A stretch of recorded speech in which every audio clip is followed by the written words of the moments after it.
Hello বন্ধুরা, তো তোমরা সবাই কীরকম আছো? আশা করি খুব ভালো আছো। তো আমি আজকে বানাবো হলো চিড়ের পোলাও। তো আমি এখানে চিড়েগুলোকে ধুয়ে নিয়েছি, দেখতে পাচ্ছ চিড়েগুলো আমি ধুয়ে নিয়েছি। আমি তারপর চিড়ের পোলাও বানানোর জন্য এখানে গরম মশলাটাকে একটু থেতো করে নিয়েছি, শুকনো লঙ্কা নিয়েছি, তেজপাতা নিয়েছি, কাজু কিশমিশ, কাঁচা লঙ্কা নিয়েছি। তারপর আমি তেলের মধ্যে শুকনো লঙ্কার তেজপাতা দিয়ে দিব।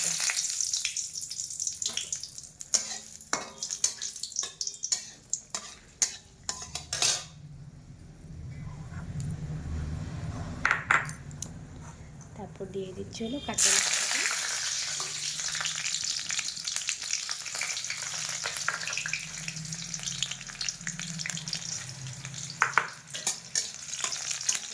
কাঁচা লঙ্কাটা তেজপাতাটা ভালো করে ভেজে নেব। তো দেখতে পাচ্ছ ভালো করে ভাজা হয়ে গেছে। এর মধ্যে আমি কাজু কিশমিশগুলো দিয়ে দেবো।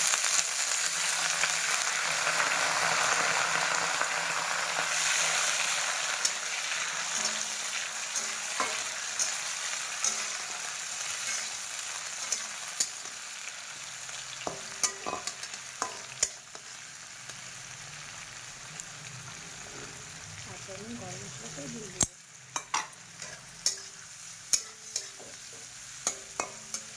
সব কিছু ভালো কমপ্লিট।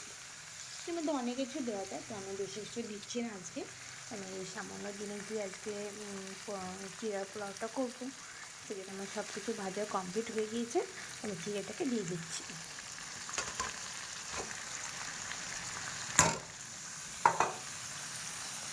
দেখো চিড়েটা ধুয়ে নিয়েছি, শুকিয়ে নিয়েছি, শুকিয়ে নিয়ে জলটাকে ঝরে নিয়েছি।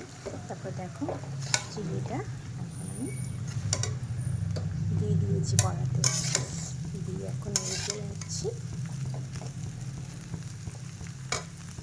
তো আমি এখানে পরিমাণ মতো চিনি আর একটু হলুদ দিয়েছি, নেড়ে নেব।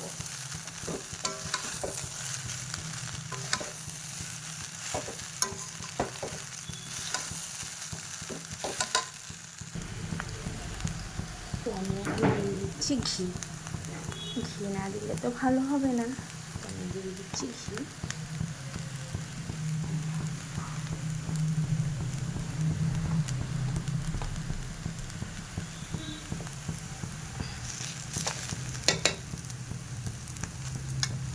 দেখতে পাচ্ছ ঘি দিয়ে দিয়েছি, এখন নেড়ে নেব।